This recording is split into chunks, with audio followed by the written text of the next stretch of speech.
closed captioner. So you can open it by clicking the closed caption at the bottom, and you can either get words across the screen or you can open the transcripts as a full. And since I'm an amateur, if you notice that I missed something, which I'll put in brackets that there's something missed, if you can add it to the chat to help me out, that would be wonderful. If you know you're going to say something that I'm not going to catch or I won't know how to spell, you can preemptively put it in the chat. So thank you for your help in helping me do this. Thank you, Whitney, for doing it.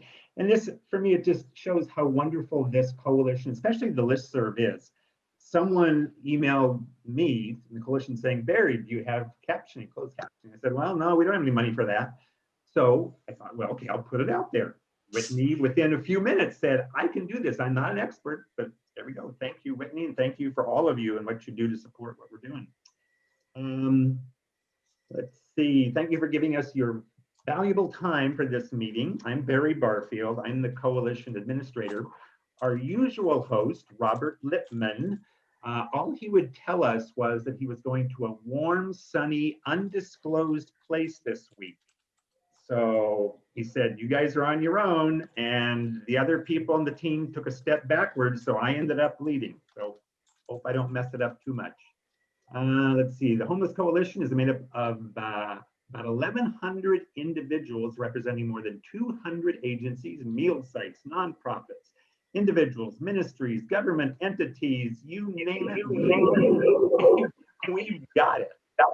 And we're all committed to serving the homeless throughout and please mute your microphone so there's not an echo there. We are committed to serving the homeless throughout the community, and we've been doing this for about 30 years. I personally haven't, but I think Bob Peeler has been, and he's one of the original starters of this coalition. For our virtual etiquette, it's very simple. Just mute your microphones if you're not talking. Direct questions and comments to the chat. The meeting's being recorded. In a few days, I and my techno elves will post it on the Spokane Homeless Coalition website. And I would suggest, I would personally like it if you in the chat, if there's some topics you would like at future meetings, put that in there. So our leadership team can look at it and think, oh, okay, that might be good for some future Zoom meeting. Same thing if you have questions about what's going on today or comments, put it in the chat. Can't guarantee I'll get to it because I'm usually the person behind the scene watching this, but I'll do my best to keep an eye on the chat. Let's see, I think I'll just do a brief thing with the agenda, and then I'm going to ask Marie Smith to start us off with her reflection, because Robert Lippman, our current chair, he started that. He likes to have kind of a reflective moment, and in his absence, we're going to honor that, and Marie Smith is going to do that for us. Just quickly, our agenda. Got some opening things there. I'm going to put up kind of a year in review in a moment on the screen. We're going to cover a number of brief items, kind of briefly. Point in time count, if Tisha or Tim or someone can tell us about what's happening with that. A couple of pop-up warming centers popped up in the last few months. We're going to talk about those. One thing we're going to try to do is to see if we can get more church or faith communities involved. And Joe Ader is going to be our major presenter the second half of the meeting. He's the executive of Joe Ader Family Promise, and they've got some big plans there. And at the very end, if we have any updates or announcements, I'm also thinking of putting at the end what Robert does. He does like the shout out, like tell us something good that's been happening. And my experience is people are shy and they're not ready to talk. So I'm going to see if I put it later in the meeting, if people will be less shy and more likely to get shout outs, you know, good things that you've seen happening. I'm also planning later in the agenda to introduce, actually I'm going to allow Cupid Alexander to introduce himself. He is, well, he can tell you his title, but he is a new person in the city, head of a lot of stuff. So Cupid, you'll be on a little bit later. So I am going to stop now, and I'm going to unshare the screen so we can kind of see each other. And I'm going to invite Marie Smith to lead us in a reflection.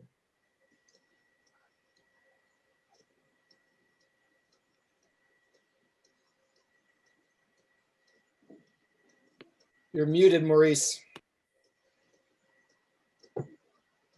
Boom. Sorry about that. I'm a techno dweeb. I don't even know where the unmute mute button is.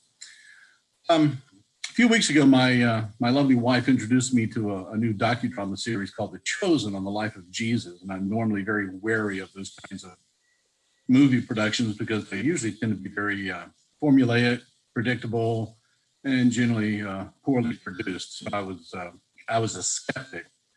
But I was pleasantly surprised, and they're being produced by a fellow named Dallas Jenkins, who worked for years to make it as a movie producer.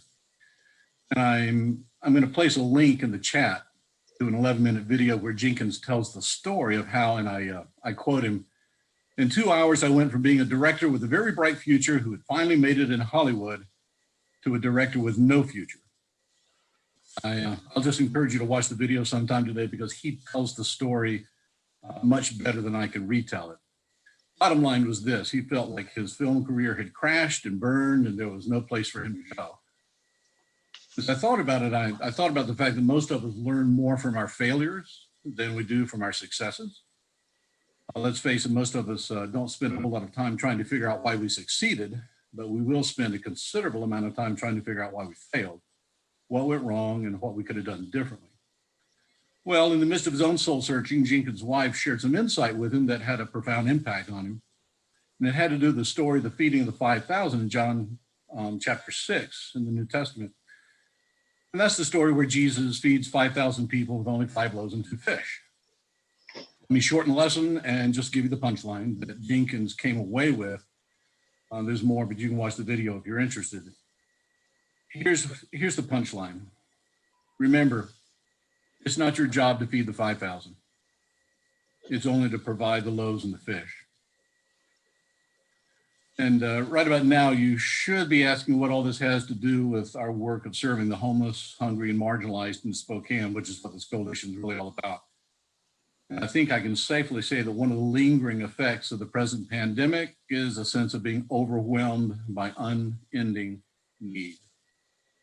Whether the issue is the growing number of homeless on our streets with nowhere for them to go, or the issue of food insecurity and the growing number of people needing food assistance who've never needed help before.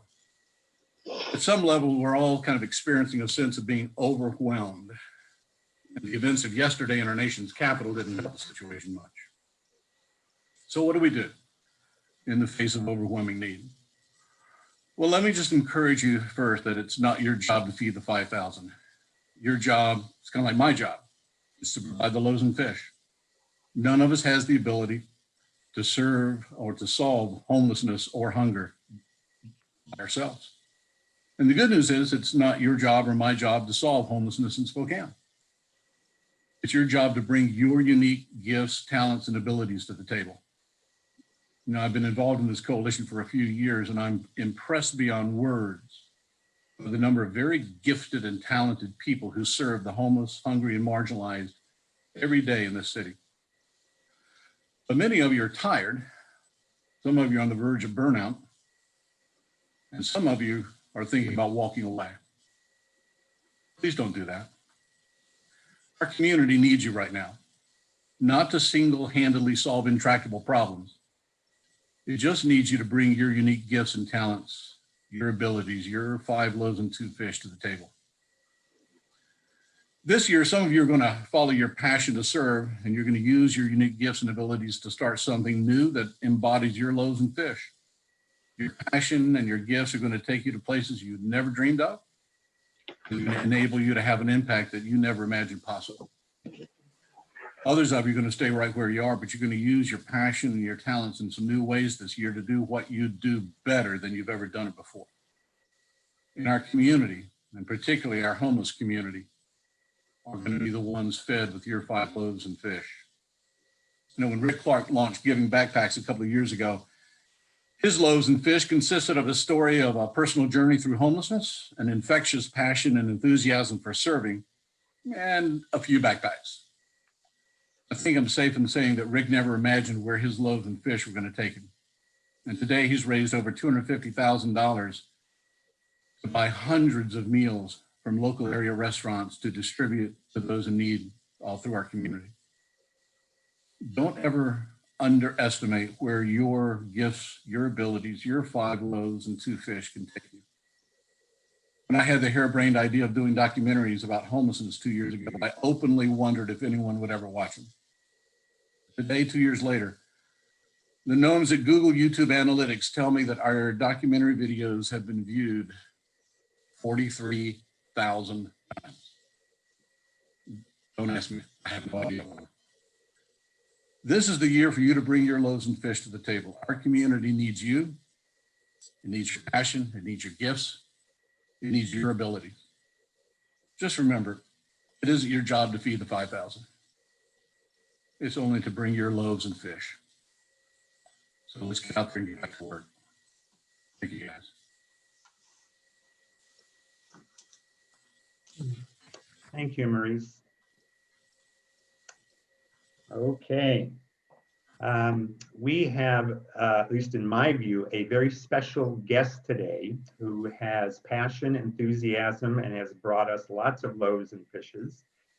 Dr. Bob Lutz, who was the medical director of the Spokane Regional Health District and now is with the Department of Health in Washington. I said, Dr. Bob, if you were willing to zoom in today, I know many people on this Zoom would love to just see your face and hear your voice. And if you have anything you want to tell us, you know, from your vantage point right now, we'd love to hear it. Go, Dr. Bob. Dr. Bob. Barry and group, you're very kind. I hardly think I'm a special guest, but I do appreciate having the opportunity, and thank you. Yeah, this has been an interesting couple of months for me, that's for sure. It's ironic that at the beginning of 2020, I put down as one of my goals for my role as the local health officer to really find a niche for me and SRHD within this very important community that we know has been underrepresented, certainly not underserved by many of you at any level, but nonetheless underrepresented and oftentimes without a voice. I see that Kylie is on the call today, and she, I can't speak highly enough. Exactly. I mean, she,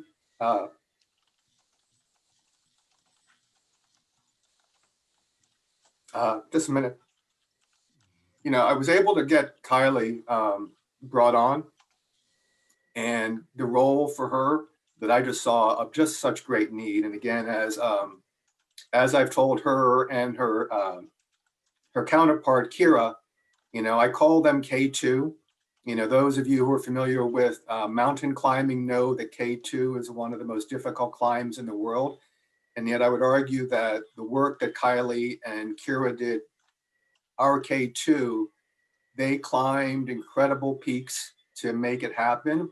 And I do believe that they were instrumental in preventing deaths from hepatitis A back with our bad outbreak back in 2018 and 2019. So again, it's been a roller coaster for me, to say the least. I find, you know, I think there's no irony in that the day before I was terminated, I received a humanitarian award. And then I was actually at Gonzaga with Kylie and Kira talking to the student nurses about public health. And then they dropped me off at SRHD and I was given my walking papers. New role for me right now at Department of Health. It's still sort of being, it's still sort of evolutionary. I'm working in the COVID-19 response. It does give me a lot of flexibility, a lot of leeway. Know that my heart and passion is always at the local level. And although I have a different title, I am still very much with you and will provide support in whatever way, shape, or form I can. One effort that's coming up, hopefully in the next couple of weeks, is we're going to be starting a wound clinic down at CAT, Compassion Addiction Treatment. And as that comes together, we'll get more notification out to folks. But I'm really excited about working there and that opportunity for the community. I can't help but, again, really thank all of you and just the amount of community support. It's been really important for me and my wife. And this is my new office. It's a basement office. I'm real near the washer and dryer. So it's a little bit of a step, little difference than my previous office, but it's nice to know that the washer and dryer is readily available. The green sheet is actually hiding the ironing board behind me. I didn't think people would want to see the ironing board up against the wall. So anyway, please look to me as a resource. I do want to be able to continue to do the work. I will be able to, again, do that locally. And if I can be of service, please don't hesitate to reach out. Thank you. Thank you, Dr. Bob. Yay. And I would ask if you're gracious enough to put your email in the chat, I think people will be willing to reach out to you. More than happy to. Thank you. Okay, thank you. I think I can speak for everybody going, yay, Dr. Bob. Thank you, thank you, thank you. And Kylie. And yeah, you guys, great work. Okay, before I get into, I've got a packed agenda here. So, Cupid Alexander, I want you to just briefly, only like in a minute or two, because I know you are a very high-powered individual with lots to talk about.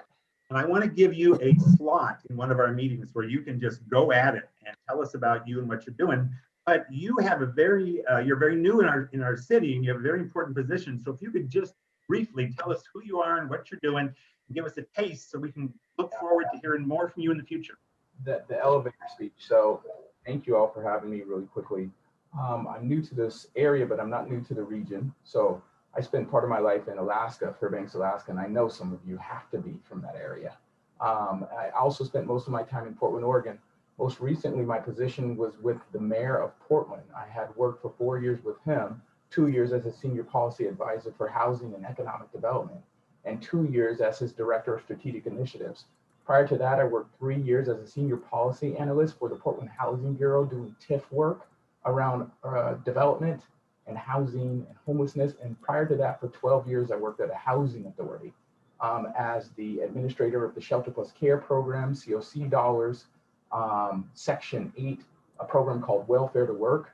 My scholastic background, I have a master's in public administration and a graduate degree in real estate development, played basketball in college, done tons of work with housing, economic development, transportation infrastructure on a large scale way, created policies around anti-displacement work, around what's called,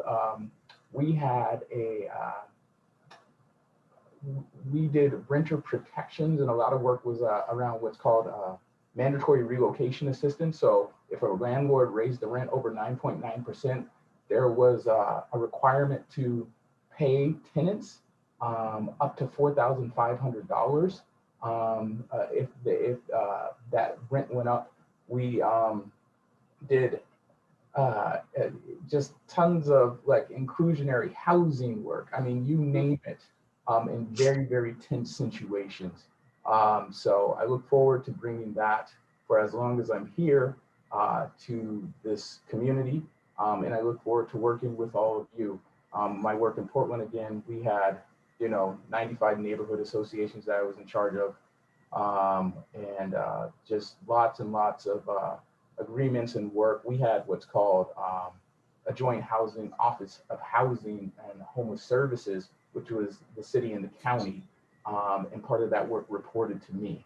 So I needed a bit of a change. I was from Portland. I had lived in Portland, saw this opportunity, knew a few people out here, was able to kind of grow my experience of direct management of a large scale group. But this work is not new to me at all in any way. So thank you, Cupid. And like I said, I would like to work with you at some point, put you on and give you a big time slot to tell us more about what you're doing and how we can work together. At this point, I'd like to move into some time on the pop-up warming shelters that have happened this winter. I want to start with the one on Madison. And Kaleb, I believe you are here.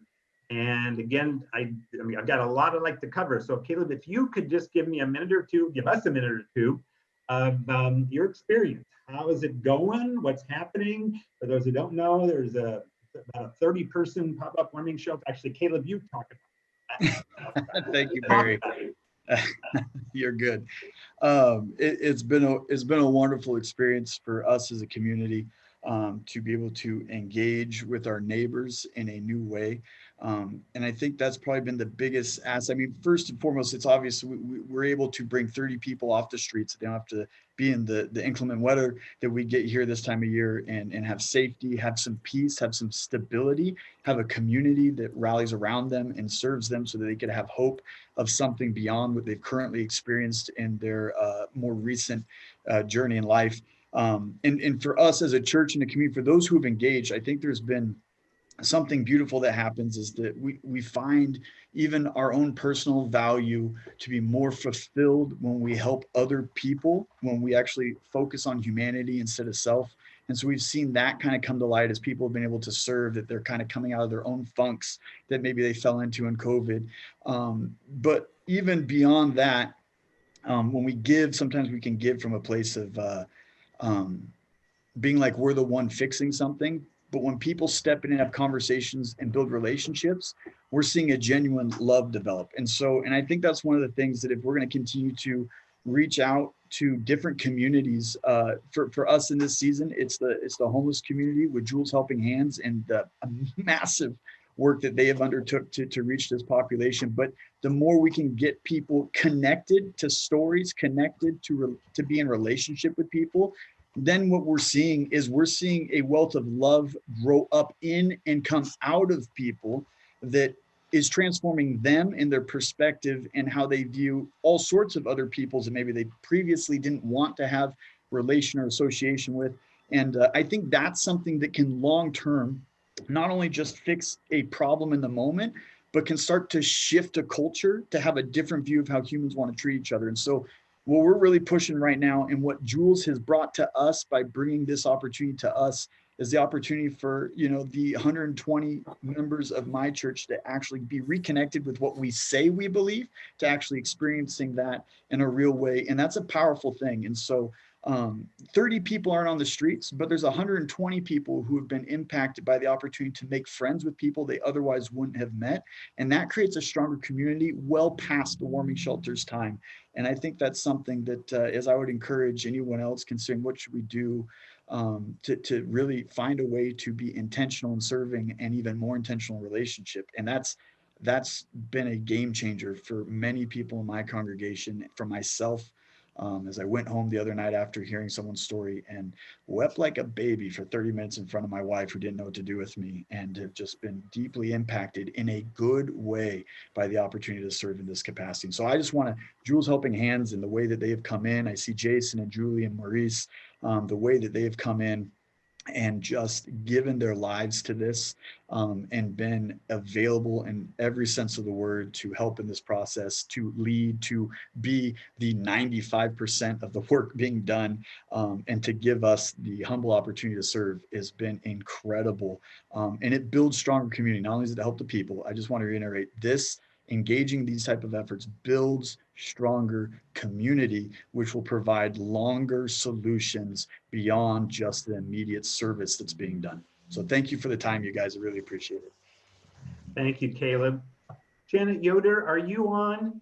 I've looked on the chat. I don't see your name. If you are, can you unmute and say, hi, I'm here? Hi, I'm here. Oh, good. There you are. Okay. Janet, you just fit in perfectly with Maurice's reflection about bringing your loaves and fishes, and about what Kaleb just said about getting people involved. I'm going to introduce Janet a little bit and then give you a minute or two, Janet. She volunteers with Jules Helping Hands, and she also volunteers with the New Hope Resource Center in Colbert. And she and the New Hope were instrumental in getting, among many people, getting Kaleb City Church shelter going. So here's what I got here. Janet, could you, in 1 or 2 minutes, please tell us about your involvement in this project, this city church, about your bargain hunting, about your buying nothing group, about how you got folks to give away their $1,200 stimulus checks last year. Because what I think I'm hoping in this meeting is to to empower us to bring our loaves and our fishes and our passion wherever we can. It doesn't have to be somebody else, it can be us. Janet, go. Thank you very much. I grew up quite poor, and so I have a sense that need is out there, and if I have more than I need myself, I can't hold on to it. So I've worked with administrative structures most of my adult life and decided on retirement that I would rather be a volunteer than an administrator of anything. And so I, for over a decade, have been with New Hope Resource Center, which serves the rural poor in North Spokane County. And through that, I have now become the Facebook administrator and do that plus just other menial kinds of things, which I find great pleasure in. Also have volunteered for at least that long, or as long as Family Promise has been in town, and chose always, my husband and I either were dinner hosts or made dinner, but we love sleeping overnight. That's the easiest job in the world. So a lot of people balk at that. They don't want to sleep overnight in the church, but that's what we enjoy. And then Jules showed up. And so I like to have hands-on small action. And I am an incredible, because almost all my clothes except underwear comes from thrift shops and from shopping around. I'm incredible at finding free things and bargain things. And that sounds really lowly, but if you're going to talk about loaves and fishes, Americans have an enormous amount of things that are very useful that they discard or they try to sell for $5 at a garage sale. And so I started finding things and giving them to Jules and got more and more interested. And when the Cannon Street opened, I tried to find ways to help as I could there. I also became aware of the Buy Nothing group in our area where I live. And you should search in every area. There should be a Buy Nothing group you can find on Facebook. And these are simply neighbors helping neighbors by re-giving things. So I've given away for homeschooling, a TV monitor, a desk. Those are the bigger items, but things like that. And in return, I'm getting clothes, particularly men's trousers and warm coats and hats and gloves. And all that goes to Jules right now. And so it seems really small, but if everybody, and I'm not young anymore, I cannot do the stuff that Julie does or Jason does, but if everybody that could just did small things, it would be amazing. Yesterday, for example, I found 2 pairs of absolutely beautiful winter cross winter and hiking boots, and took them to Jules. Someone has shoes this morning, 2 people. And that sounds, ridiculous. But on the other hand, it's something I can easily do and I enjoy doing. And if I see the people at their porch, I tell them what I'm doing. I tell them about Jules. I tell them about the need for things. And now I have people reaching out to me to give. And that makes them feel good also. And it spreads the word. I grew up with a mother who always said, anyone who's good enough for Jesus is good enough for me. So we always had a variety of people living with us, or in the day we called them hobos, coming off of 99E in Albany, Oregon, finding our house somehow in the place where we lived and sharing meals with them. And it was always understood that any extra went to God. And last year when whenever it was, the stimulus checks came out, I thought, well, this is nice, free money, and decided that free money should go elsewhere. I did not need it. It would have been fun, but I didn't need it. And then got some friends to do the very same thing. So Jules benefited some from that. Some goes to Africa because I've spent a lot of my life in Africa also. And so once again, my stimulus check came in and I said, hurrah, more free money to give away. And I think we need to sort of change our attitude about what we need and what is really ours and what we can give and share and what is really God's. And everything is really God's. So it doesn't matter, big or small, everything is God's. And I want to take only what I really need. So that's pretty much what I do. It's very small. Thank you, Karen. Thank you for your loaves and fishes. And another loaves and fishes story, another pop-up warming center is Westminster Church downtown, right across the street from LC. You remember about a week or two ago, we had an incredible dump of snow, like 7 inches in one day. It was like, oh my gosh. All of a sudden we cared about the homeless because we saw all this snow. Well, on October 24th, if you remember back then, there was another incredible record-breaking dump of snow, and people said, oh my gosh, the homeless. Well, the congregation of Westminster Church, Karen Neilson, I'm going to ask you to speak about your experience with that, looked out and said, my gosh. And they, with Jules, opened up a pop-up shelter for 1 week in their church. And Karen, all I asked Karen to do was just give us a minute or two now, you're about 2 or 3 months past this. What's your reflection on that? How did that go? Would you recommend it for others? Karen. Thank you. Well, as Barry said, Westminster became a pop-up shelter in October when there was that unusual cold snap. And Julie of Jules Helping Hands posted on Facebook a need for shelter. So I saw it and contacted our pastor, Andy Casterlang.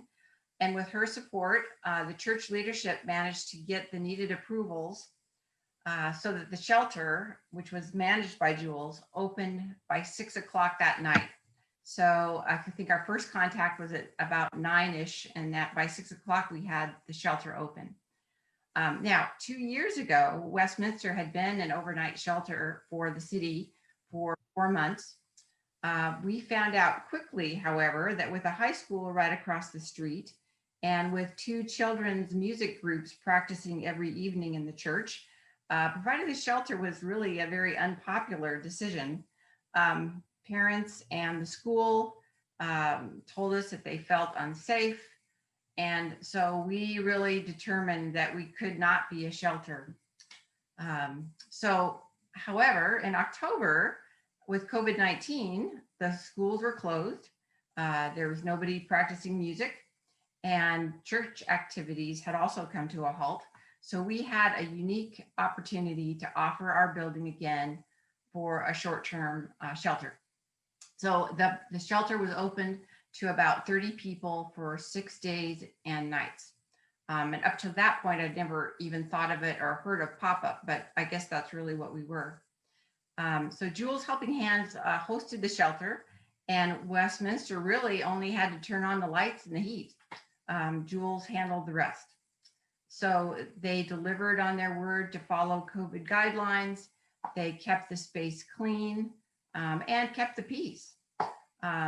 Rick Clark even raised money to help us cover the extra cost for utilities that week. So it was really nearly went without a hitch. One concern we had was the growing stacks of personal belongings that gathered outside the church entrance, which over that week we considered it a security and a safety concern. So maybe that has to be an ongoing issue that needs to be looked at. Throughout the week, however, Westminster's congregation posted enthusiastic support for the shelter, being glad to help even temporarily to get people off the streets for warmth, food, sleep, and support.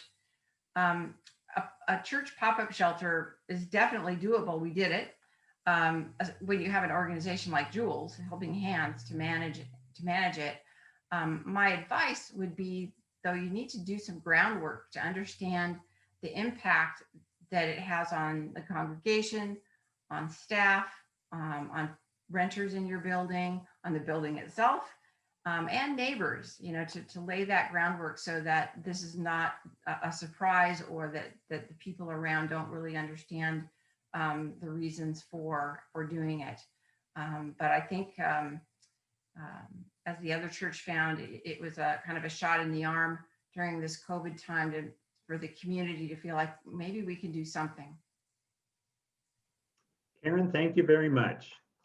Julie, I want you to come on for a few minutes, and right as soon as you're done, we're going to give it to Joe Ader, so don't be too long. But, Okay. Julie, you have operated 2 pop-up warming shelters that churches have sponsored. You've also operated a shelter that the city sponsored, and I just wanted you to give your experience. My hope is from this meeting today, maybe somebody hears this and says, oh, I think I'll go to my pastor. I don't know what the loaf and the fish will look like, but I'm hoping that somebody on this meeting today will be inspired to take their passion and go out and do something.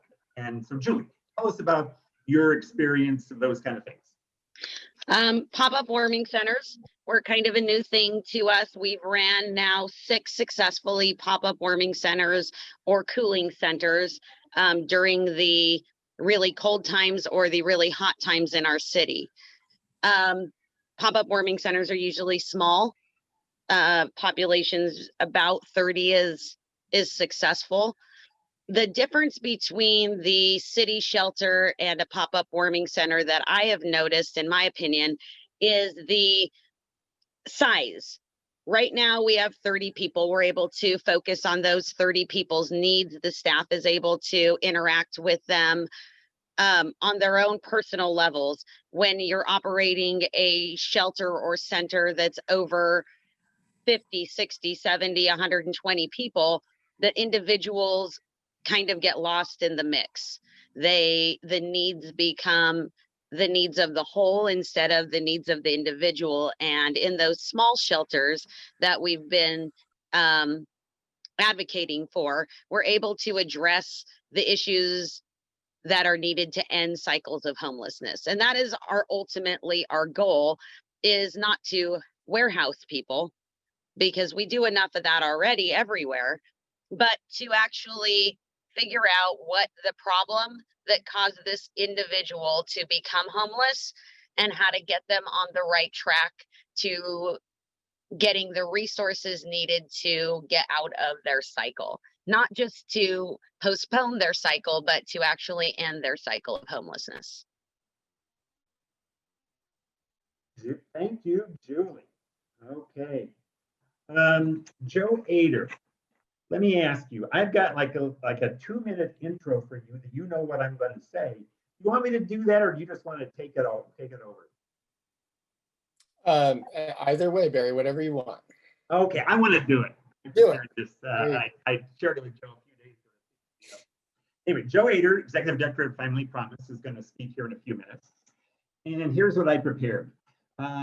He runs a family shelter in the old Cassano's Italian Market on Mission and Napa. Before I let Joe talk, I want to tell you about a woman named Karen in her late 30s who often passed an elderly homeless woman on the street on her way to work. One day, Karen impulsively bought a sandwich for the woman. Karen gave it to her and wanted to move on to work quickly because she wasn't real comfortable around homeless people. But the woman wanted to talk, wanted Karen to linger. So Karen, a little reluctantly, did. She stopped, she listened to the woman's story, and that chance encounter kind of broke a barrier for Karen. 2 weeks later, Karen and her 2 young sons went out and passed out sandwiches to homeless people downtown. And she did that for every 2 weeks with her kids for a long, long time. And she kept hearing these stories about these homeless families. So Karen thought, I'm going to ask some local faith communities for help. Well, within 10 months, she had 11 congregations providing hospitality space for homeless families within their buildings, and a local YMCA was providing showers and a daycare center. So Karen's chance encounter with a little loaves and fishes, those sandwiches, went into something much bigger. Well, that Karen was the founder of Family Promise, and that was about 30 years ago. It was in New Jersey, and today, nationally, There are 200 Family Promise affiliates in 43 states around the country because Karen stopped and gave a sandwich away that day. Joe Ader, you are one of the persons that carries on Karen here in Spokane. Tell us about Family Promise. Yeah, thanks for that intro. I'm glad that you did it. That was excellent.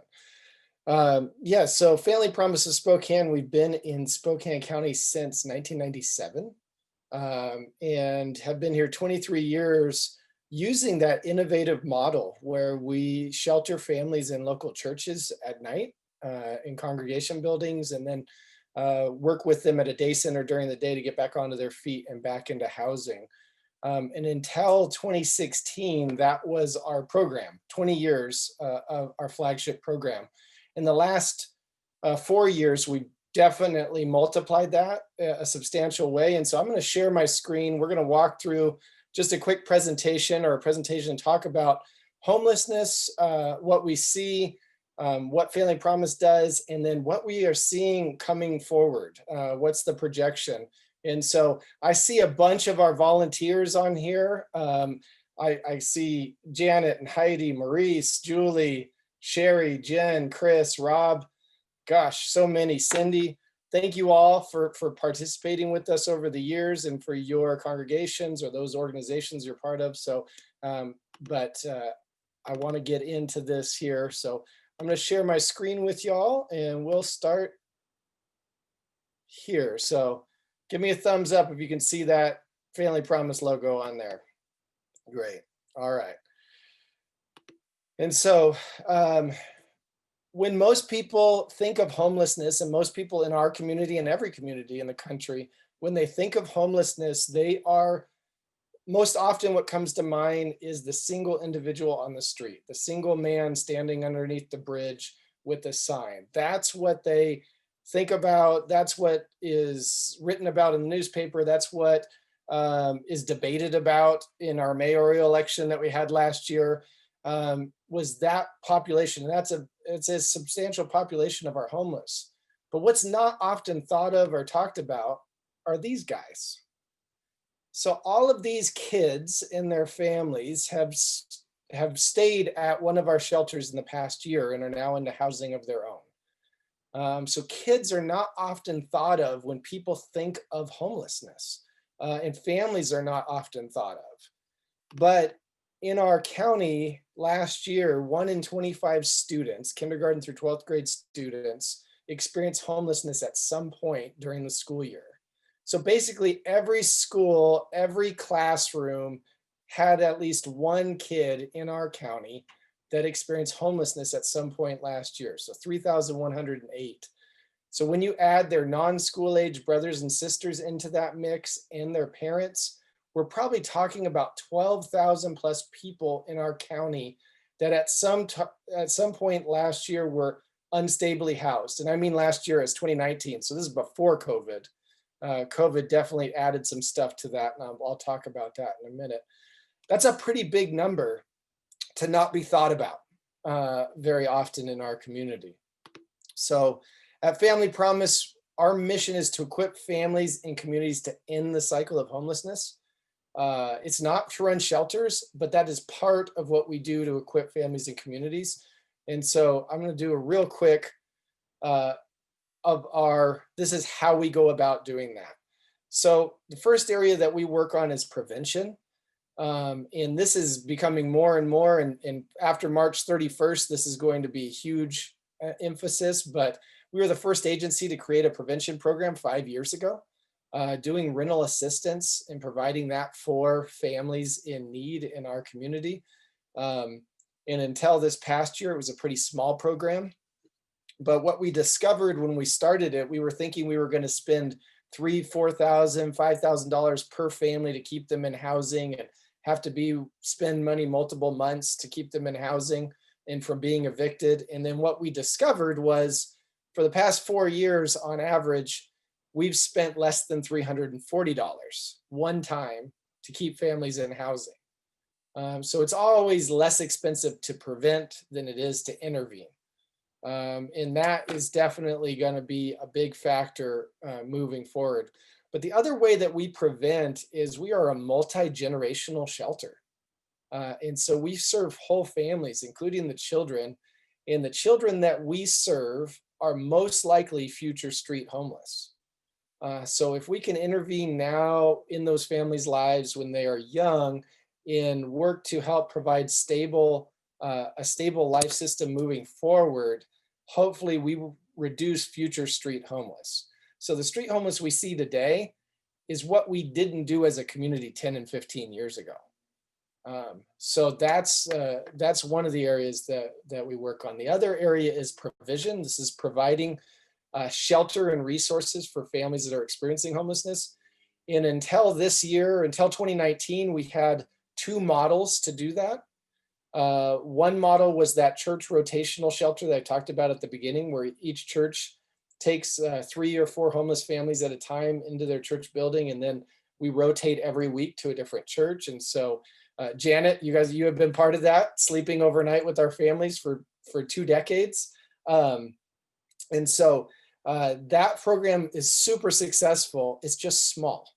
And it's all, 95 people, just around 100 people a year through that program. But 95% of those exited to permanent housing out of that. So very successful program, but small.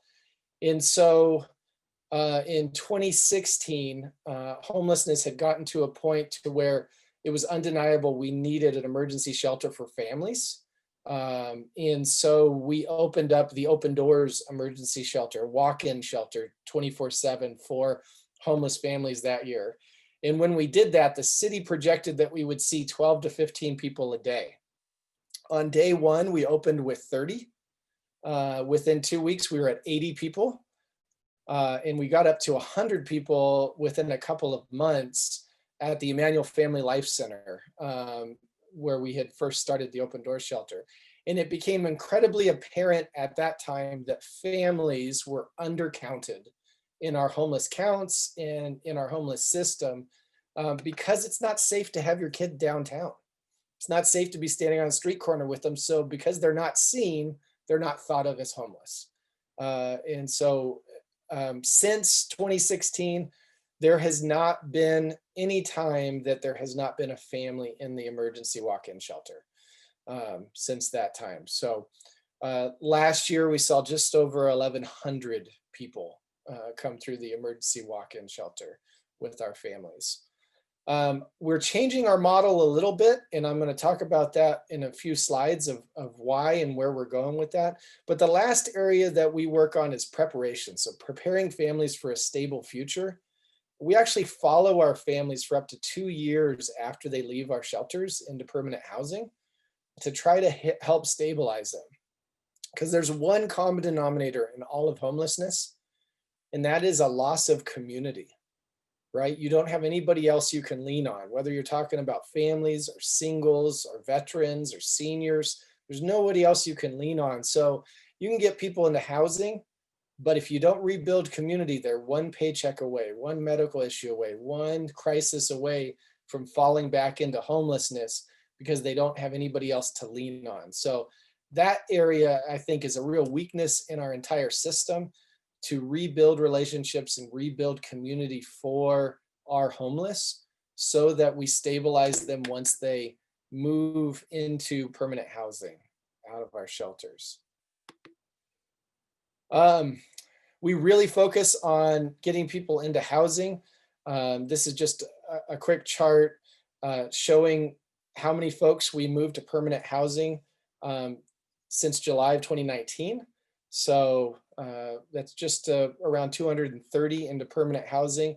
The other ESs here are other emergency shelters. I'm not trying to compare us, so I just removed names, but just to show we really focus on getting folks into housing. And that's a big emphasis of ours. The other thing is we're pretty darn good at getting minorities and people of color into housing. And actually our Pacific Islander, Marshallese population gets into housing at a higher percentage than any of our other populations. Ideally, we would love to see these bars be way up here and be an even line across, but it is where it is right now, but we're working to improve how we serve all racial groups in our community. This is Oliver. I just wanted to introduce you to Oliver. He was born in the middle of November while we were having an outbreak in the shelter. Both of his parents were positive with COVID at the time that he was born. And Oliver represents a pretty important population that we serve. In fact, our largest single age demographic that we serve at Family Promise is under 1 year old. So we've served 103 babies since January of 2018 in the shelter, newborns, infants. And it's not the right environment for them, a mass shelter where 60 people and all the germs and everything else exists. But it's the best, worst solution that we have right now in our community. And so this is one of the areas that we want to work on moving forward, is really for creating a shelter designed around families with newborns. And so I'm going to talk about that in just a second. The effects of homelessness on kids are pretty substantial. They are 7 times more likely to attempt suicide than their non-homeless counterparts.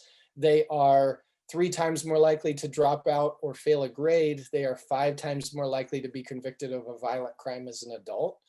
So if we can reduce the length and severity of homelessness for our children, it could have substantial impacts for our community. And also the average lifespan for somebody experiencing homelessness is 17.5 years shorter than the general population. So by intervening, all of us, with the work that all of us do here, really substantially change lives and lifespans in our community, especially if we can prevent homelessness from beginning in the said in 2016, when we opened the emergency shelter because homeless had gotten their evictions were 1 in every 40 renters, 1 in every 40. In November, 1 in every 5 renters were late on their rent payments. And we just got numbers from HUD that 26% of renters with children are late on their rent payments nationally right now, statistically. So really that number for families now is 1 in 4. So when the eviction moratorium runs out March 31st, we could see 1 in 4 renters with children experience eviction and end up homeless, and 1 in 5 renters in general experiencing homelessness. So that is something we are very nervous about in what's coming down the pipe. And I really, the effects of the pandemic have not been felt really yet, because we've been kicking the can down the road. And so there's this false sense that, okay, we're moving out of this. And I think we're going to see dramatic impacts for the next couple of years from this. The other thing is our parents tend to be, our parents that are working with young children are usually young families. And so they have these entry-level jobs that are doing food services and retail, both the areas that were impacted the most from the COVID shutdowns and from the COVID crisis. And so we've seen a switch in the populations that we've served in the shelter. So before COVID, 70% of our guests were 2-parent households. Right now, we are at 80% parent households, so single moms and single dads. And actually a number of single dads in the shelter right now with young ones, 18 months old, 2-year-olds, which is a shift that's happened because of COVID. And so we're seeing a lot more single parents, and it makes sense, right? School's not in session, kids are home. You got to make a choice. Do you care for your kids or do you go to work? And you've got nobody else you can lean on. So this is why our single parents especially are experiencing homelessness at a higher rate right now. So this is the model that Family Promise will be moving to here in Spokane. So our mission location, the old Casanos, is still going to be our emergency shelter. And it's going to work more like a hub and spoke model. So we will have families staying in that shelter. It's still going to be walk-in 24/7, 365, walk in the door, receive services. But the new part of our model is we are going to open up these neighborhood shelter sites, which are smaller locations. And this was the benefit of having COVID, is we were able to open one of these out of our day center, which is in the Hartson, which is on Hartson in the South Perry district. So since March, we've been running pretty much a small 3 to 4 family 24/7 shelter in that neighborhood, and have still seen 95% of these families exit to permanent housing out of this smaller shelter site. So huge outcomes. The other thing is these fit right into neighborhoods. Most of the neighbors don't even know that there's a shelter next to them. And they're surprised to find out that it's been there for 7 years when they do find that out. And it's because most of what they see is, you know, a mom pushing a stroller to the bus stop. So it's not, doesn't have adverse effects on the community. So our expansion is over this next year, we're going to expand to more of these smaller site locations in neighborhoods. And then as we are able to open the church rotations back up, as churches are able to have people in their buildings again, we are going to open up rotations out of these neighborhood sites. And we're aiming for one in the Valley. And hopefully in the coming years, we'll get one up in out in Cheney, out in Arroway Heights, up in Meade area, so that we spread the services out around our county. The two that we are opening up for sure this year is this family respite. So this is families exiting the hospital after having a surgery. This will open up in probably March or April. And that will serve that population. The other one, and this is where if you are connected to a faith-based congregation that has children's space that's not being used and you don't plan to use it for the next 6 to 9 months, we really want to open up a pop-up infant shelter. So families caring for newborns until we can find permanent location for that shelter. So this one is a high priority to us. Our mission house will open up at the end of this month. That's right next to our mission building. We purchased the house next door, and that will serve as an overflow for 2 families at a time from our open doors shelter. And then our open doors shelter, the lower level of the building will be renovated, which will expand capacity for next fall. So we've got a lot of big projects underway to accomplish this. So I would love to just do questions. If we could have a few minutes to do questions. Yeah, sure. You want to go in the chat, or you want people just to shout them out? Joe, can I ask a question? Yeah, absolutely. Let's do that. Hey, how big of a space do you think you need for the infant shelter? I'm just curious. That's a good question. I need individual rooms. And those can be, I was thinking, you know, as a church that has classroom space, probably 5 to 8 rooms. Usually are smaller families because they're usually younger ones that have the newborns. So it'd be 3 people on average in one of those rooms. Good question. And my contact information is in the chat, so please contact me if you have any thoughts. We'd love to connect with you. I'll post it again. May I have I a ask a Oh, question? go ahead. Yes. How long, you said you follow up for 2 years with the families after they're moved into housing? Correct. Do you follow up with how they connect with others? For example, the Marr family, I'm sure you know Randy and Wuhan. They've become very good personal friends and come for Christmas and Thanksgiving. I was hearing about that, Janet. Yeah. And now they have their own house. They just moved recently. That is amazing. Isn't that Let's amazing? go for that family. That's Nice. that's what can happen if the people who host or stay make the time to make a contact too. So that's a real benefit. Absolutely.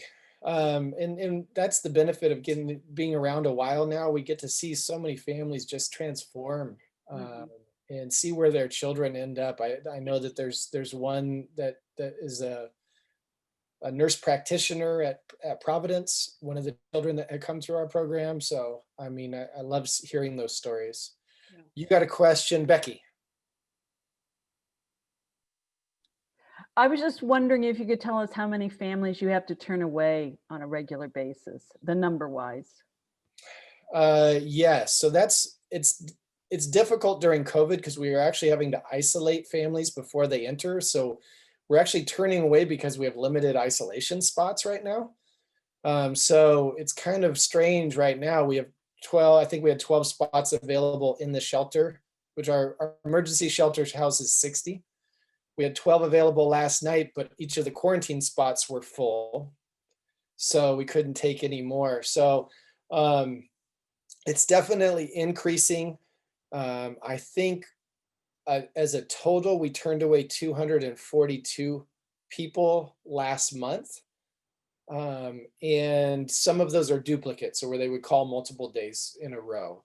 But on average, we're turning away a couple families a day right now. If the quarantine spot's full, we do turn them away to the Catholic Charities Family Warming Center, and are so grateful that that exists right now during this time to be able to do that. So, all right, other questions? Sandra. Hello, I have a question for you. I know that the Family Promise building used to be a grocery store, and the apartments upstairs were apartments. There was a dinner store one time because I lived right behind there on Sharp and Napa. So I'm curious, I ask you, how many units do you have up there in the building for families or whatever? I'm curious. Great. Yes, there's 8 apartments above the emergency shelter. 7 of those are rented. One of them is used for showers for our guests at the emergency shelter. So when we finish the lower level, that'll put another apartment into circulation. Of those 7 that are rented, 4 of them are rented to former families that we have housed. 3 were rented to tenants that were already in the building before we purchased the building. From Carl Nakarada, who owns Casanos.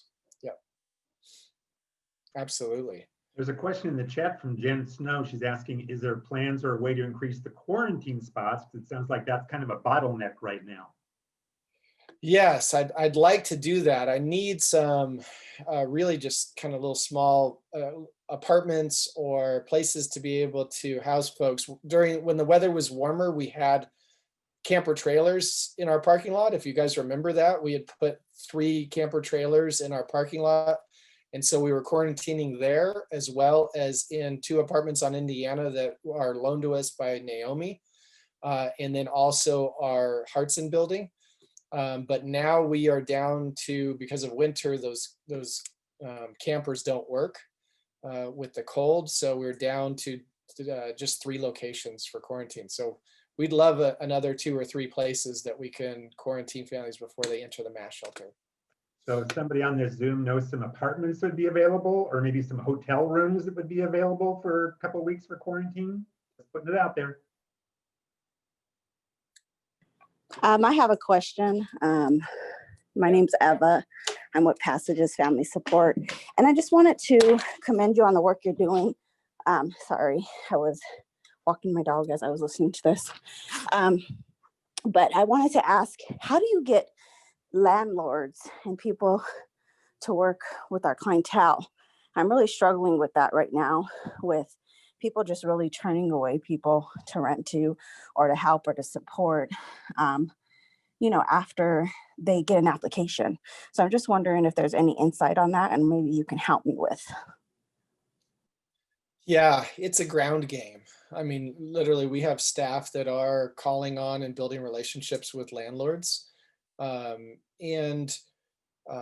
I can tell you that when we started the rental assistance program, it helped with that because we were helping the landlords and their tenants on the front end, which then gave us relationships for the back end to get our families out of the shelter and into those housing. And then also the landlords that have seen our case manager help the families at their properties, just gives them another person to lean on if there's something going on with a family, to come to our case manager. So, but we do have a landlord liaison, Lynetta Lewis, who, if you've ever met her, she's a fireball, and we love her. She handles that as well as our Section 8 voucher program. And so she builds a lot of relationships with landlords in our community, but that's really, it's a relationship game. Like most things are a relationship game, even though some things shouldn't be, that is the way it works. Okay, Joe, I would like to be mindful of people's time. It's after 10:30. I know we often go long.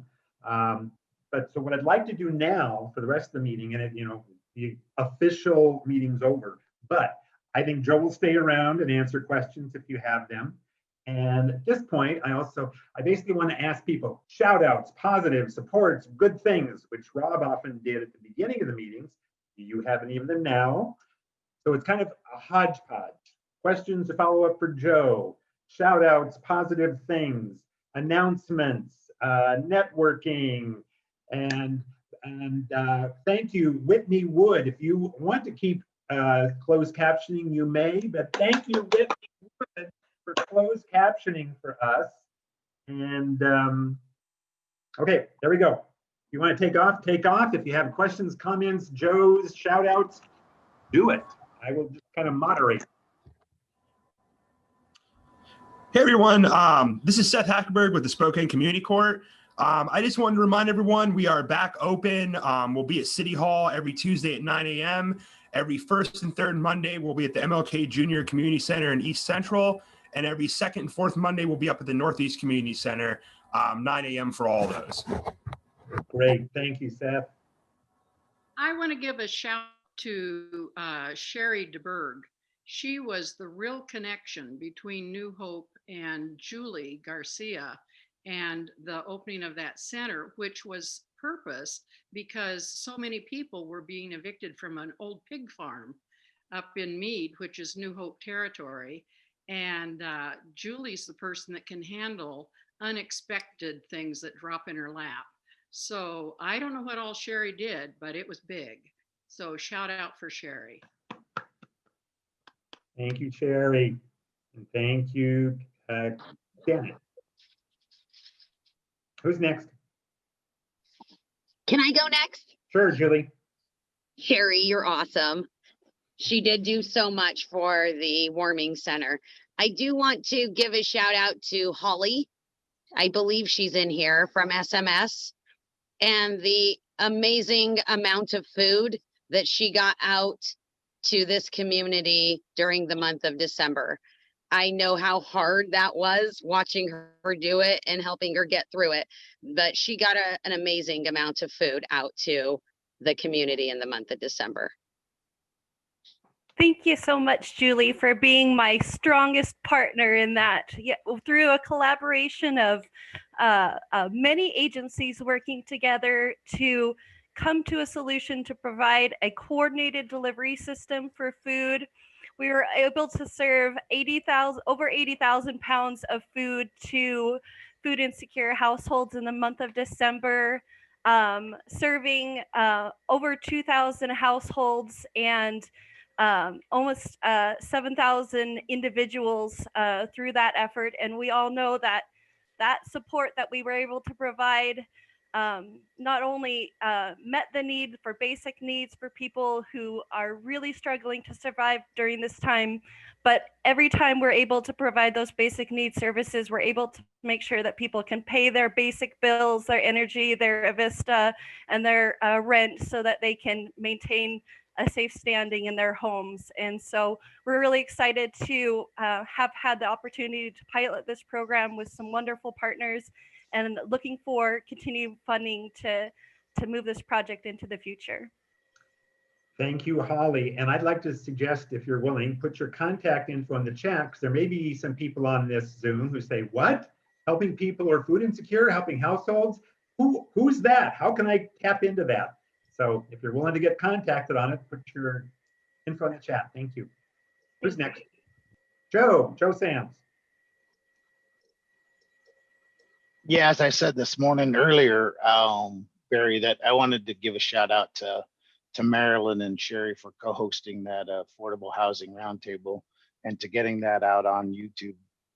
That was very informative, still a very confusing issue, and hopefully we can make some progress on that. Thanks.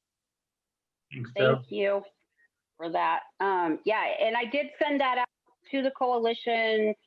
I think it was yesterday morning or Tuesday with the link on it. So check that so you can watch that. And we're hoping to have more in the future. Yeah, I happened to be on that, and I learned a lot about affordable housing, how we've come to this crisis that we're in and how we get out of it, which is a big, heavy lift. Who else wants to say something? Hey, Sandra. Barry. Sandra first, and then Stephanie.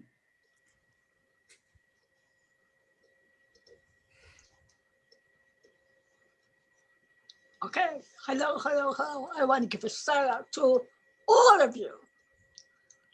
Ever since I've been part of this coalition, it has been absolutely amazing for me to learn the different services here in Spokane for my deaf and hard hearing community. As a deaf advocate myself, I cover the whole Eastern Washington and all the counties in Eastern Washington. It's been very difficult and very challenging for me to try to get all the information that I need for different things that have happened over this past year. And I mean, first we had the COVID, then we had the unemployment, then we had the stimulus, then we had the voting, then we had the homelessness. But this year, every single one of you, I give you kudos, because it takes a village to raise a child, and that's what we've all been doing. And my goal in this coming year, we're going to see what happens in 2021. My goal is to interact with each one of you, how we can serve the deaf and hard of hearing population better, and how I can get more information to serve my population, because a lot of times things on TV are not closed captioned. They don't have interpreters. So sometimes my community is what they call the hidden community. You know, it's not something that people think about on average. I've had some of my clients at some of your shelters, and you guys have been amazing. So my shout out is to every one of you, and God bless you all. Thank you, Sandra. And I'll throw it to Stephanie. Marco had an announcement, and it looks like I see some hands up with Becky, Julie, and Sharon. So I'll go to you three next. Stephanie, what's up? So I just wanted to give a shout out to Rick Clark and Spokane Quarantine, because it's been really heartening to watch and be able to participate a little bit in it and go to some locations and see the community getting fed in just a way that everybody is all together, and there's just so much dignity in it. You don't know if that person's just there to have fun, they're there to support, or they really needed that meal. It's just been really awesome, and just a really simple idea to support our restaurants, our community, and our people that are facing food insecurity, which there's just been tons of kids show up and maybe get a meal from a fun restaurant that otherwise, their parents couldn't afford to take them there. And it's just been awesome to be part of that. And a shout out to Amanda Van Roberts from Compass Employment and Housing for connecting with some of the parents I'm working with that have mental health challenges, but really desperately want to be employed. So those are my shout outs. Thank you, Stephanie. Becky. Hi, I had a question for Joe. You mentioned you were putting campers in the parking lot, and some people have questioned whether the empty office spaces can be used for families. And I'm just wondering what roadblocks you ran into with the city and their guidelines on where you can put such types of emergency shelters. We've run into roadblocks. Yes, there's definitely zoning roadblocks. In the Valley, we were intending to put the infant shelter in Spokane Valley Partners building, but there needs to be a zoning change to be able to do that. Although that that location's perfect. And most of our kids that come from the Valley do come from Broadway Elementary. So we do run into zoning issues often. The campers were able to slide through there as an emergency response. But I don't think that could be a long-term solution. We will have some added property that's behind a fence that might be able to accommodate those if we can get that through code enforcement and zoning in the future. But yeah, we do run into issues, right? Nobody zones for shelter. And with that in mind, I learned after our roundtable and doing some digging, there are 2 empty spaces on the Spokane Plan Commission. So if we can find somebody who can advocate for those low-income housing needs and the homeless zoning, please apply, because it's still open and they haven't found anybody that qualifies, and hopefully somebody in this group could squeak through their requirements and do some positive for the zoning changes that need to be made. In both Spokane and Spokane Valley are redoing their plans right now, which is like a 12 to 18 month process, but they're all happening right now. I believe Betsy Wilkerson said when she asked about it, they told her it'd be a 5-year lag time to get zoning changes. Yeah, I don't know.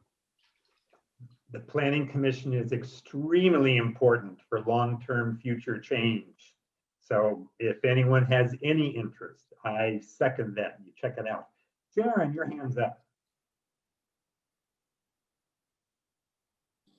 Yes, this is for everybody, I guess. My question is, when Rick Clark went on with him, he did such a good job with that Spokane quarantine, but when the news channels started interviewing him, boy, the money just shot up. So I guess my question is number one, I don't think the community understands how many shelters there are available, especially the family shelter, because all we hear about are the warming shelters. And 2, is it money an issue or is it a space issue? Joe, can you take that one? There's a number of different factors. Money is always one, space is one. And then can you get through zoning to open up a shelter? So the churches actually, there's a way that churches can do this for these pop-ups legally. And so it is easier to do some of these pop-ups in a faith-based facility, a faith-based owned facility. But there's a number of different factors. For the infant shelter, we are raising support for it right now, and trying to find a location.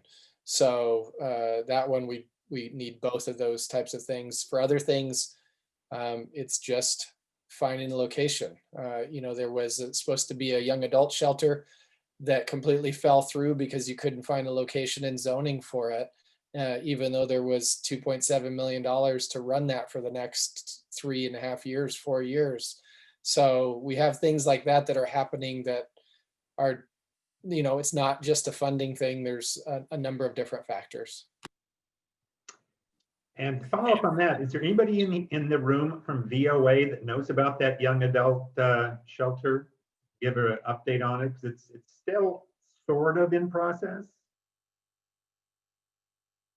No? Okay, well, I don't want someone just to talk off the cuff. But the VOA is right now, I think, the agency that's trying to get that young adult shelter. Okay, I think we're open now. Questions, comments, announcements. Sherry DeBerg. Does anyone fully understand the discrepancy in the available beds in shelters each day? And is there something that this organization could do to track vacancies in an accurate way? I would put that to Julie Garcia, who has her finger on that every day. Shelter availability right now is limited due to COVID. That's the issue that we're having, the COVID restrictions. If shelters are open to the public or taking new guests, I know that each shelter has a different plan, a different COVID plan on how they handle it. we do need a centralized place to know bed availability, because from what we've seen, unless we're wrong, there's no place to take anyone right now. And when I say no place to take anyone, I never include the family shelters when I'm talking about this, because families aren't who Jules serves. Those go to Catholic Charities and Family Promise, but I'm talking about adult, single, low barrier shelters. Well, this has kind of been something we've talked about over time, and I had some communication with the mayor last week, and I know that there is that position that the city takes, that there are beds available, and yet those that are working on the front lines aren't finding those beds. So what is that discrepancy about? Well, Cupid, if you're listening in, do you want to pick up on that?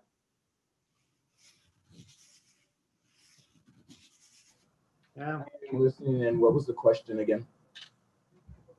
There's a discrepancy between the city's information about bed availability in shelters and what the people working on the front lines find when they're looking for beds. And do we know what causes that discrepancy? Yeah, and that's something that was brought to my attention earlier. I'm talking with Tisha and Tim about the validity of the data that we have to determine what bed openings look like and what they're at. I don't want to give an answer off the cuff because I'm only about a month and a half in. But I know that that's something that's been brought to our attention, because the availability of beds and the redirection of individuals who are unhoused is something that is critical, especially as the weather worsens. And so we need to have that valid data. As Barry said before, I don't want to go off the cuff, but I know that that's one of the questions that we're diving into. When I get more answers, I would love to have a member of my team or myself share with this group, because the purpose of me being a part of this conversation is for us to kind of tie in all of our efforts to the benefit of those who are unhoused to get them towards more stability. And I want to figure out how we can work together as a continuum versus us kind of shadowing each other's work and duplicating efforts with limited resources during this critical time. And just to support Cupid, I've been on a few meetings with him over the last couple of months, and I find him to be very knowledgeable, very willing to listen, and very engaging. So I'm really optimistic about Cupid's role here in Spokane. Okay, who did I interrupt? Well, I was just going to add that last month we talked a little bit about some of the need for some training with law enforcement who are doing sweeps and their treatment of the people. And there was a recent example that New Hope had, where the sheriff's officers came into that camping site where people were being evicted, and a woman they were forced to leave with only what was on their body. They weren't allowed to take any possessions or prescription drugs. One woman had to leave without shoes. And I'm just thinking that we need to have some pressure added to the city for training for officers that are working with these human beings. Sherry, not to jump the gun, I'm working on a pilot program right now. So when the first week I came in, I offered a pilot that, the impact reduction that we want to have in regards to the houseless, perhaps the first point of contact should not be the police. It should be mental health caseworker meeting with our pod so they can help redirect them towards resources. So I created a pilot. We're trying to team up with Eastern Washington University because we have financial limits. But within this new funding, 1590, there is the availability to fund how to get individuals, not only so they don't lose their possessions, so we can store their possessions, but to redirect them towards available shelter space, because it's my belief that our society should not accept the fact that our houseless neighbors have to sleep on the sidewalk. So it's not, for me, it's like, how do we reduce the impact for those who are unhoused, and all of this is related to the economy, right? It's not really, for me, it's not really like about drugs, because your neighbor could be doing drugs and you're like, I didn't even know. You're like, yeah, because they're housed. But when they're unhoused, you're observing their private life in a public space. And so I'm working on how we can have the first point of contact and that redirection with individuals who could help them go to services and help them go to our available space that we have without criminalizing them, right? And so that can cause some longstanding trauma. And I'm hoping that you all on this call will assist me in doing that and support me in doing that, because I think what we need is to have a continuum where we work together. And I know some of you have case managers, and I want you all to work with me, have those case managers be that first point of contact so we can get them into whatever available shelter space we have and get them the services that they need, because we should never accept the fact that there are individuals who are sleeping on rocks, and that's our solution, is to not assist them. You know, in the city of Portland just a month ago, there was a homeless individual who was trying to keep himself warm and lit his tent on fire and died. The year before that, there was a mom with a child who died because they were outside in the elements in a way that none of us would ever accept for our own children. So Cupid, thank you for that. I really feel that these needs are urgent, and I don't feel that we are getting an urgent type of response. So we come together once a month and we talk about these needs, but these are urgent needs. And I agree with you, people should not be sleeping on rocks or sidewalks or in the woods. And we need to do something about it. You know, I'm heartened because I see this group doing something about it. What I'm thinking that what I'm actually hearing is that, like, how do we synthesize and scale up the resources that we have that lead to individuals being housed? Because if you're unhoused, we want you housed.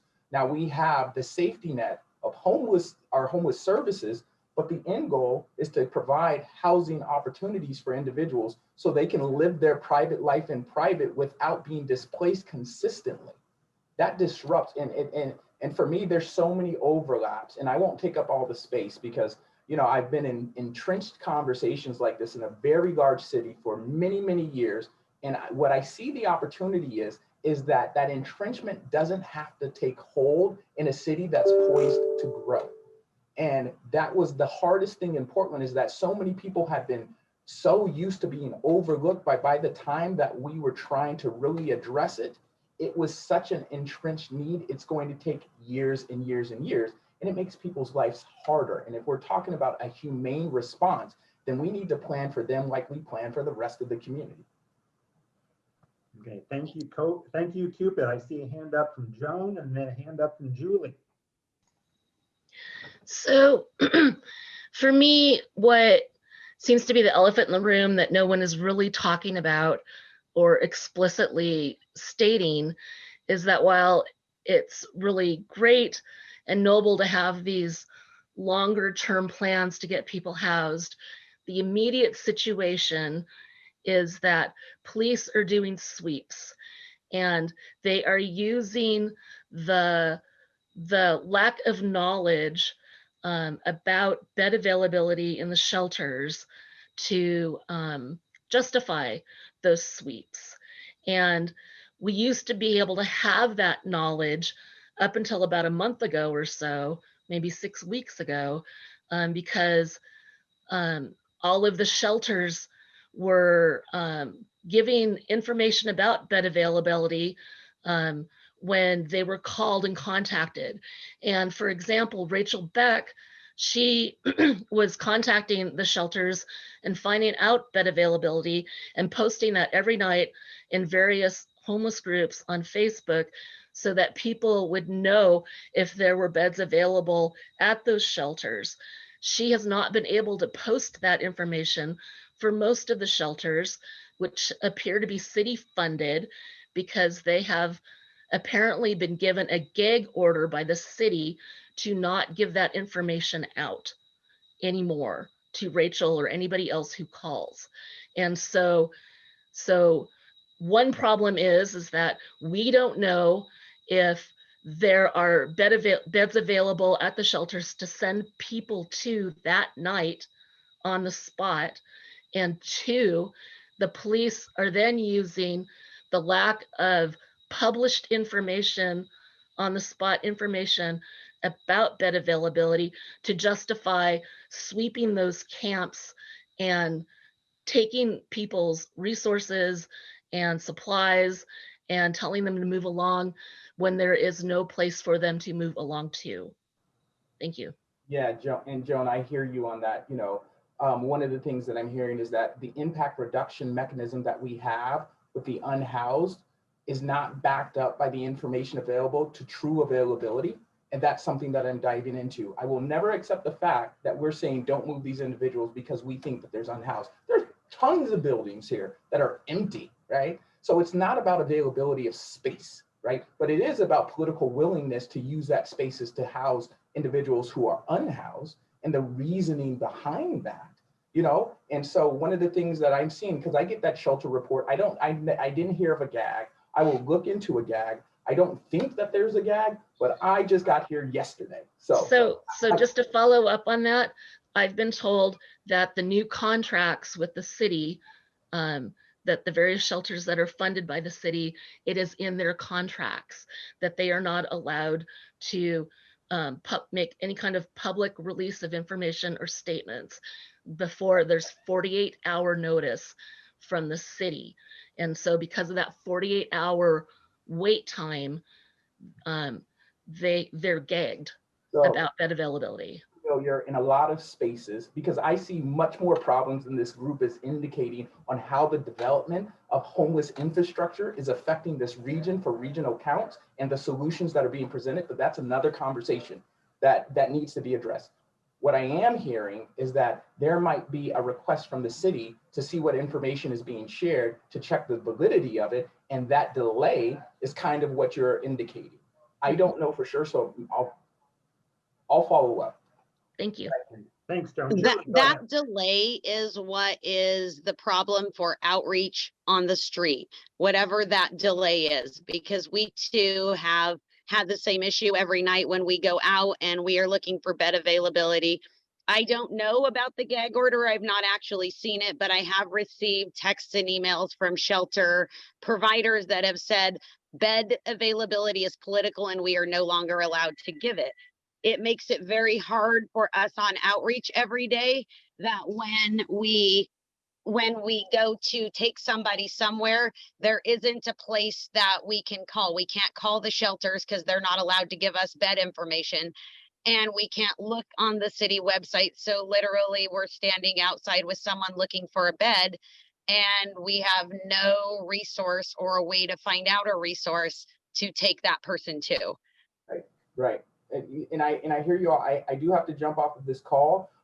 My goal is for us to synthesize a way to create an accurate and information sharing network that we can have the best possible information to address the solutions that we can possibly have. But one of the other things that I noticed within this region, and I think I said this to you, Jules, when I first met you, is that even as we do a regional count, the solutions are hyper localized in a way that creates the types of communities that HUD wouldn't even give us a bonus for a public housing, right? So we're building communities that have a density of homeless and houseless individuals. And if the outcomes of your life could be projected by your zip code, we're creating zip codes where there's no upward mobility, like people don't deserve it. If you come from one of those communities, you know that this type of development is not a successful way, and we can't even capital stack to create solutions because it doesn't hit what we need in order to build a sustainable community for those who need it the most. So in the future, I will be coming and asking you all the ideas that you have, and I look forward to your leadership, because one thing that I noticed is that there's a vested group of individuals, and I would love for us to work together. I'm so excited. I'm humbled to be here. I'm going to jump to listen to the housing action plan. That's where I'm going. And that type of work needs to tie into this type of work. How does that inform this as we're making financial decisions for everyone's upward mobility in this housing and homelessness continuum so we can be safe. Yeah. Peace and love. Cupid, thank you. Thank you for engaging with us. What else do we have? Announcements, questions, discussions? Becky? Oh, Becky was the thumbs up. Okay, we got thumbs up.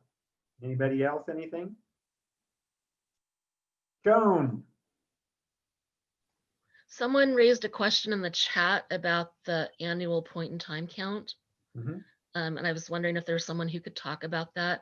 I've heard some different things that are a little disturbing about some changes that are coming up with that. So hopefully those can be addressed. I've heard odds and ends, but not enough to say anything. Dale, do you have some concrete info? You know, good morning, everybody. And I'm Dale Brees. I'm the lived experience representative on the COC board that actually is mandated to run the point in time count. And I have not heard anything yet for the 2021. And I'm actually embarrassed that we still haven't had the presentation for the 2021. And so, you know, it's, yeah, there's gaps in the community, and you know, I think COVID has skewed a lot of what our work has been, and what we're trying to attain and going future. Just a quick note about you know, I've been around the community for a very long time and helped individuals and helped some of the programs actually in the past. And one thing, here's a piece of advice. I can't give legal advice. I can't tell people or tax accountant advice, but when you're actually trying to place people into, if you're a nonprofit and you're trying to place people into housing and you can't pay fair market rate of what they're doing, if the landlord wants to drop the price down, that's actually could be used as a donation to the nonprofit and a write-off. And so you know, it's like that has been an old method to try to get landlords incentivized to come into play, you know, to help.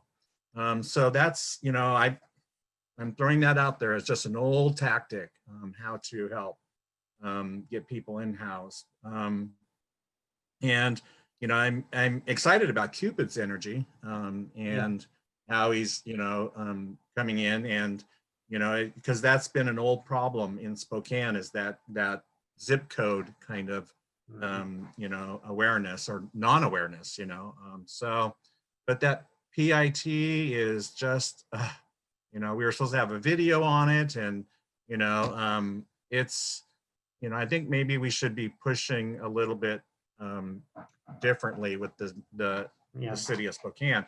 And by the way, I've been asking about that. I invited them to come and talk to us this morning about that, but yeah. And here's something about the city-funded shelters that is, you know, if they're funded by the COC, the Continuum of Care, the HUD money that comes in, they're on contract to have numbers in those shelters, okay? They have to hit targets for our community to have these continued dollars coming in. Any gag order is potentially harming our long-term funding for this community.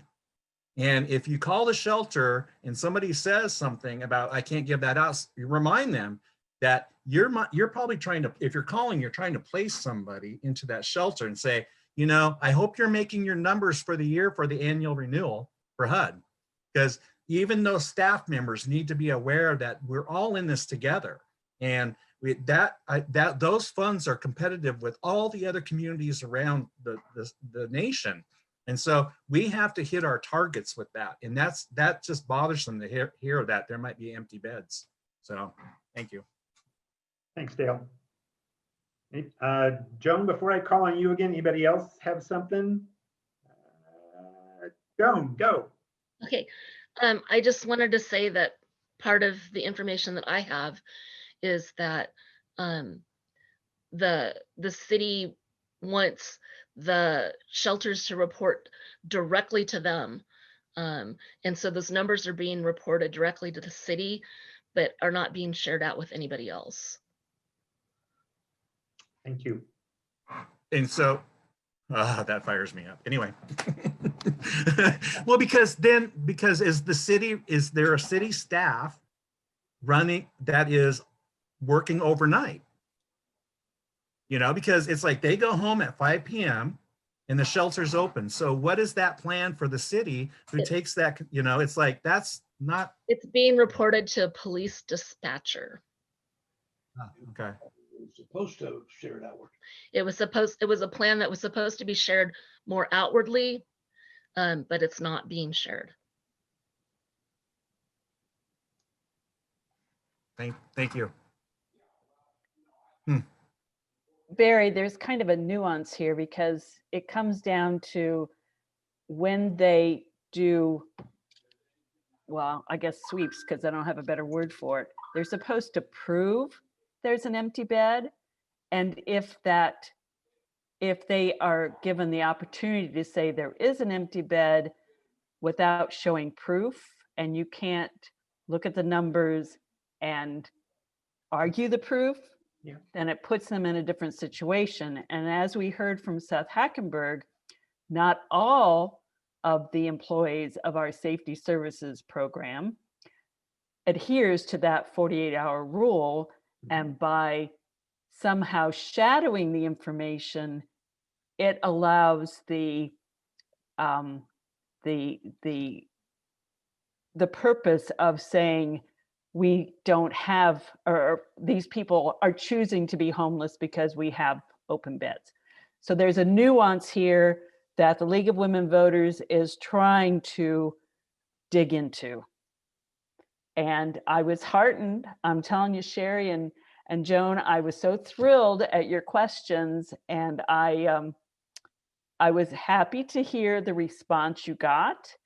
And you know, League of Women Voters is doing their little loaves and fishes by constantly chirping on this. So thank you for the questions, but that's the nuance we've seen. Thank you for chirping on it, Becky.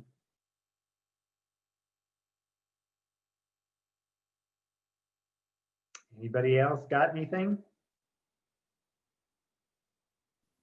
I have a different question, please, if there's time. Gina? Yeah, it is. Hi.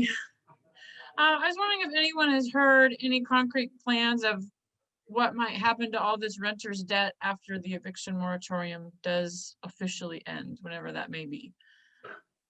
Nothing? Okay. I can Cindy, speak a little bit to Cindy that maybe. Wendell. Hey, What do you got? Barry. Yeah, what do you got, Cindy? Well, I do think we're going to see that federal program start coming down through the pipelines of the county and the cities. So the city of Spokane is going to get some funding if they apply for it, and so will the county. So we'll see some rental assistance program. You'll start seeing that hopefully in the first part of February, some information about that. We'll be talking a little bit about it on our public meetings, but the formation of that and all the parameters, it's pretty well defined in the federal guidelines, but I still think we'll have some flexibility at a local level to determine some other pieces of it. But hopefully that will be, we don't know the amount yet, but hopefully that will help and be somewhat substantial, and we'll go from there. But that'll be a part of it. Yeah. Okay. Do you know if that money is going to be filtered out through nonprofits or directly to the people? And like, are we gonna have to go through a grant application process? Most likely it's going to potentially look like what we did with CDBG funding last fall, potentially, or last year. It won't be directly managed. I mean, from what I understand, it would not be directly managed by the county necessarily. So again, all of this is just in flux. We're just trying to read the guidance, but we'll be partnering obviously with others. Okay, So it's probably like hiring SNAP to help get it out. Was that one of the ways it was done before? And yeah, we don't know. Yeah, and again, I'm not speaking on behalf of the commissioners at all about this, just some what I'm seeing. I'm just trying to look at it from my perspective as just mostly a community volunteer. I'm seeing but yeah, I don't know what they'll decide to do in that capacity. It's obviously a national thing that's going to hit eventually, and we will be part of that national thing. And the interesting thing is, just when I'm reading the guidance, the guidelines are going to be the same, but the state's going to get a bucket of it, the county will get a bucket, and the city will get a bucket. But it all comes from the same place with the same guidelines. Thank you, Cindy. Anybody else? Anything?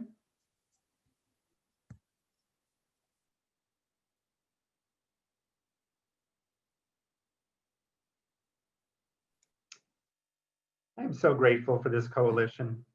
I am too, very much. Thank you, everybody. Thank you all for your loaves and fishes. Yep. Can I answer one question? I was trying to type really fast before you guys go to Candace, the AMI. Yes, AMI will be part of that program. It looks like 50% will be a priority and from the federal guidelines, and then up to 80% is what I'm reading. But again, every entity is going to be able to, I think, interpret that in some way, how they position it. So you'll probably see differences potentially in all the different programs.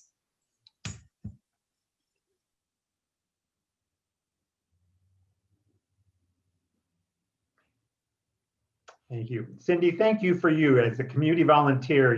I see you all over the place doing things. So thank you for all the many, many things you do. Shout out to Cindy Wendell. Oh, yeah. You guys are doing all the hard work. And honestly, I can't tell you how grateful I feel every time I put my head down at night, what everybody's teaching me and the ability to bring me along. And so it's a joy to be able to get to meet all of you and learn from you. That is my blessing. So I'm not doing the hard work. You guys are. Thank you. Hey, this is Joe. I wanted to say something again. And sitting in and listening to, the office races, and the mayoral race and those things, and Cindy and Ben and everybody that had discussed, homelessness as a challenge in Spokane.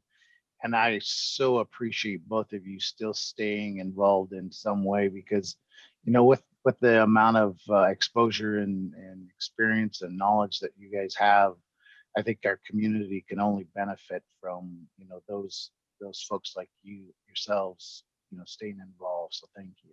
Oh, thank you, Joe. Again, I had no idea when I put my name out there how much I would appreciate the community bringing me along and teaching me things. And I feel really strongly that I don't want to be out there getting out over my skis and representing things that I don't know enough about.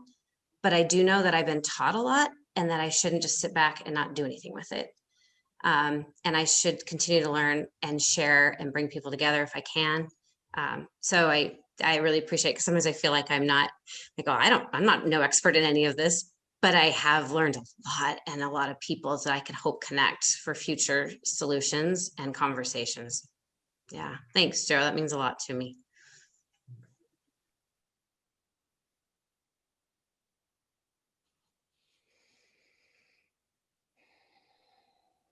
Take care, everyone. Thanks, Joe. Bye. I'll just stay here for a while until most people are gone. Boom, boom, boom, boom, boom, boom.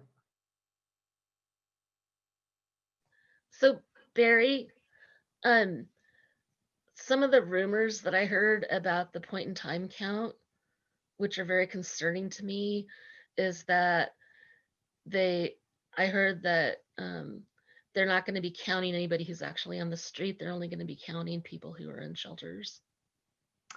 Well, what I heard, and again, I didn't want to put it out there because it's secondhand, but it was from a shelter operator, and it was just a brief email, so it wasn't in detail, but it was an email from a shelter operator who was on the meeting with the city and other shelter operators on Monday, and that they're going to count the people in beds, and they are not going to send anyone out to count, but that they are going to use the numbers that the outreach people who go out every day kind of like extrapolate, look at a few months of their reports or their counts. But again, that's just a brief email from one person who was at one meeting. So I don't know, but I did invite Tisha and Kim to give us information for this. And I think probably the reason they didn't, because I bet they're not done. I bet it's not finished. I think if it was finished and they were ready to unload it, put it out there, they would tell us, because we're a good group to get it out to. So my guess is they didn't want to come to us with a loaf that wasn't baked yet. They're still trying to put it together. Well, part of what I heard was that they're under a lot of pressure from other people, leaders in the city, to lower the count. Yes, oh, of And course that they this are. is one of the methods where they could do that. Yep, Yeah, sure they are. yeah, yeah. It's all very And- concerning to me. And I know that, yeah, HUD gives them a lot of leeway on how they do this. And different cities, I've looked at some of the news reports, there are different cities around the country are doing it different ways. So I am not surprised, I would not be surprised if there's a lot of political sort of bargaining about how this thing is going to be done this year, since there's some leeway with it. Yeah, yeah. Well, I want to say I really appreciate you and the whole coalition and the opportunity to air some of this stuff. Mhm. I kind of feel like I say a lot of things out of turn sometimes, or that the uncomfortable stuff that nobody else seems to be willing to talk about for whatever reason. But I'm also not I'm not working for any of these organizations that have to protect, you know, their confidentiality or their contracts or whatever. So I'm not under constraints, I guess, that other people might be. And I hope it's okay that I'm like talking about some of these things that I Oh, talk about. Of course. Okay. This at least my vision of our coalition is this is exactly what we're for people to connect and talk and network and share information and support each other and ask questions. I think that's what this is all about. Okay, good. I didn't want to be causing a problem for people if the stuff I was talking about. Well, you're not causing any problem with me. Okay, good. I'm glad. Thank you. Okay, thanks for right. being here. Thank you. Okay, I'm gonna shut her down. Okay, have a good day. You too. Bye-bye. Bye.